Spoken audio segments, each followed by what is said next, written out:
नमस्कार आप सभी को। आशा है आप लोग आनंद पूर्वक होंगे और परिश्रम से पढ़ते हुए आगे बढ़ रहे होंगे। आपका मनपसंद YouTube चैनल संस्कृत क्लास में डिजी आपके लिए लाया है आज क्विक रिवीजन नंबर 8 का वीडियो। इसमें विसर्ग संधि पार्ट 2 भी समझ सकते हैं आप इसको। हमने पिछले वीडियो में उत्व संधि के बारे में जान लिया और आज क्विक रिवीजन करने वाले हैं सत्व संधि के बारे में, कुछ बहुत इंपॉर्टेंट उदाहरणों के साथ में जो अक्सर एग्जाम्स में पूछे जाते हैं। आगे बढ़े उसके पहले वही रिक्वेस्ट, अगर अभी तक आपने सब्सक्राइब नहीं किया तो भाई मेरे YouTube चैनल को सब्सक्राइब करिए, आपको इससे बहुत लाभ मिल रहा है तो सब्सक्राइब कर लीजिए, अपने साथियों के साथ शेयर भी कीजिए। आपके कमेंट्स का मुझे इंतजार रहता है। नीचे डिस्क्रिप्शन बॉक्स में मेरा व्हाट्सएप नंबर भी है, आप चाहें तो मुझे अलग से भी प्रश्न पूछ सकते हैं और कमेंट बॉक्स में प्रश्न पूछिए, 24 घंटे के अंदर आपको उत्तर अवश्य मिल जाता है। आगे बढ़ते हैं। विसर्ग संधि, जब विसर्ग का मेल स्वर या व्यंजन से होता है तो विसर्ग संधि होती है। पहले विसर्ग होना चाहिए, बाद में स्वर या व्यंजन। आज हम पढ़ेंगे सत्व संधि। नाम से ही पता चल रहा है विसर्ग का स हो जाना। विसर्ग जब स में बदल जाए तो वो सत्व संधि होती है। या तो विसर्ग का स बनेगा संतरे वाला, या विसर्ग का श बनेगा जो चाशनी में आता है, रसगुल्ले की चाशनी जानते हो ना, या विसर्ग का श बनेगा षटकोण वाला, ये बनेगा। लेकिन भाई संस्कृत क्लास में डिजी है, ये संस्कृत को बहुत इजी करके मैं पढ़ाती हूँ। आपको एक ट्रिक बताती हूँ, एक स्मार्ट इनोवेटिव मेथड बताती हूँ, बहुत फनी भी है। 3 शब्द याद रखिए, संतरा, चाशनी और षटकोण। ये 3 शब्द याद रखो। इससे क्या होने वाला है, नियम छुपा दिया यहाँ पे। अगर विसर्ग के बाद में ये स या त आएगा तो विसर्ग इसी स में बदलेगा, संतरा। अगर विसर्ग के बाद में ये श या छ आएगा तो विसर्ग इसी श में बदलेगा, चाशनी।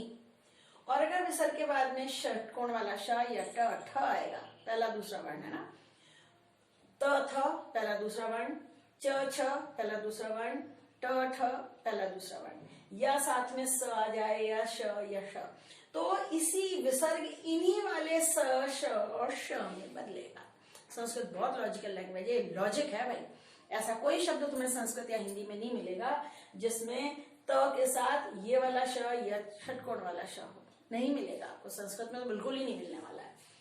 अब देखिए, इतः ततः विसर्ग के बाद त है, आपको संतरा याद करना है। संतरा यानी विसर्ग किसमें बदलेगा, संतरा वाले स में। इतस्ततः, कभी नहीं भूलोगे ये नियम, जीवन भर याद रहने वाला है। संतरा संधि भी होती है क्या? हाँ, मैम आराधना पढ़ाती हूँ। मेरा नाम आराधना श्रीवास्तव है। ऐसे इनोवेटिव मेथड, स्मार्ट हैक्स के लिए जानते हैं स्टूडेंट्स, मुझे कहते हैं मैम आप हैकर, मैम आप हैक्स बता देती हैं और बिल्कुल सही हो जाता है। खेल खेल में पढ़ाई हो जाती है। नमः प्लस ते, विसर्ग के बाद ता आया, संतरा याद करो। और वैसे भी नमस्ते तो बहुत प्रचलित शब्द है, नमस्ते। कह प्लस चन, विसर्ग के बाद चा आया, चाशनी याद करिए, चाशनी। तो विसर्ग भी चाशनी वाले श में बदलेगा, कश्चन, कोई। इसका अर्थ होता है कोई। ये चन और ये चित, ये अनिश्चय बोधक अव्यय होते हैं। कोई आया इसके लिए। रामः प्लस च, विसर्ग के बाद च आया, आपको क्या याद करना है वहां से, चाशनी। तो ये चाशनी वाले श में बदलेगा, ये बनेगा रामश्च। देख रहे हो क्या इंटरेस्टिंग मेथड। अब अगला तुम ही बता दो, कह प्लस षष्ठ, विसर्ग के बाद षटकोण वाला श आ रहा है, तो ये विसर्ग किस में बदलेगा, चाशनी वाले श में? नहीं बदलेगा। क्यों? क्योंकि इसके साथ यही आएगा, ये बनेगा कष्ठ। कौन छठे नंबर पर है, देखो 3 श हो गए। कौन छठे नंबर पर है, ये मतलब है इसका। षष्ठा माने 6th प्लेस। धनु प्लस टंकार, विसर्ग के बाद ट, षटकोण वाला ट, तो विसर्ग किस में बदलेगा, संतरे वाले स में? नहीं बदलेगा, क्योंकि उसके साथ तो कॉम्बिनेशन ही नहीं है। ये बनेगा धनुष टंकार।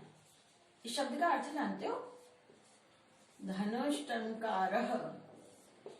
धनुष की डोरी को खींच के छोड़ दिया जाए, खींचो छोड़ दो, आवाज आएगी टन, वो होती है टंकार, धनुष टंकार। श्री राम के धनुष की टंकार सुनकर राक्षसों के दिल कांप गए थे, वही। अब ये संधि विच्छेद कर रहे हैं, आपके लेसन के शब्द पहचानो।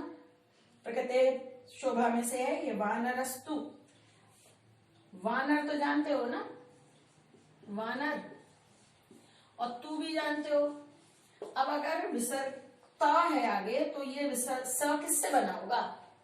विसर्ग से, क्योंकि नियम ही है संतरा संधि का यही। नागाश्च, च तो आप जानते हैं, च लिख लीजिए। अब आगे होगा नागाह। क्यों? क्यों नाग का अर्थ होता है हाथी। आपके लेसन में सही है नागाश्च, नागाह प्लस च, क्योंकि ये विसर्ग आगे च होने के कारण चाशनी वाले श में बदला है। कश्चित, ये भी इसी प्रकार है भाई, कह प्लस चित। सही है कि नहीं? आप खुद ही देख लीजिए। विसर्ग के बाद च आता है तो विसर्ग चाशनी वाले श में ही बदलता है, इसीलिए ये चाशनी वाले श में बदला है, कह चित कश्चित। योजकस तत्र, ये तत्र तो पहचानते हो ना, तो तत्र पहले लो। संधि विच्छेद करते समय जो शब्द आप पहचानते हो उसे लिख लेना चाहिए। अब तत्र योजक स बनता है किससे? विसर्ग से। संतरा संधि है भाई, आगे तो आ रहा है, ये होगा योजकः, योजकः प्लस तत्र। तो बच्चों यहाँ मैंने वे 10 एग्जाम्पल लिए हैं जो आसानी से आपकी समझ में आ जाने चाहिए तो, और ये बहुत पूछे जाते हैं। एक और आपको बताना चाहती हूँ, ये क्या बनेगा? नमः प्लस कार। अगर विसर्ग के बाद स हो, त थ हो या क भी हो, अव्यय संबंधी का, अव्यय संबंधी, नमः शब्द अव्यय है, इसके रूप नहीं चलते, तो ये बनेगा नमस्कार। तो विसर्ग संतरे वाले स में ही बदलेगा, नमस्कार। तिरह प्लस कार, ये भी अव्यय है, तिरह। तिरस्कार, अपमान करना।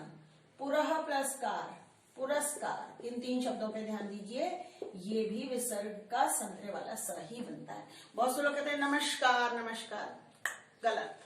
नमस्कार होता है, नमस्कार कोई शब्द नहीं होता है। कई बार लोग अनजाने में ऐसे शब्द बोलते हैं, स्नान करके आए हैं, स्नान नहीं होता है, स्नान होता है। क्यों होता है स्नान? क्योंकि न त वर्ग का वर्ण है, त थ द ध न, वही संतरे वाली बात हो गई है। तो ये हमेशा स त न एक साथ ही आते हैं हमेशा संस्कृत में। स्नान, स्नान करके आए। तो ये नमः, नमस्कार, तिरह प्लस कार, तिरस्कार, पुरह प्लस कार, पुरस्कार, इन शब्दों को भी याद रखना। लेकिन अगर ये शब्द होता,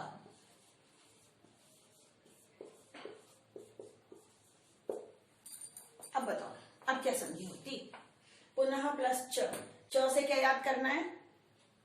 चाशनी। तो ये विसर्ग किसे बदलेगा? चाशनी वाले श में।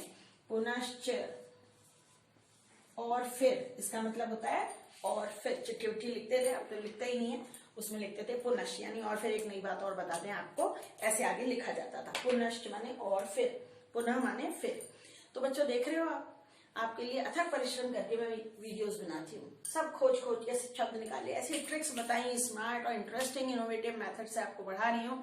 आशा है आपको अवश्य समझ में भी आ रहा होगा, इंटरेस्ट भी संस्कृत में जग रहा होगा, नहीं जगा तो और जग जाएगा।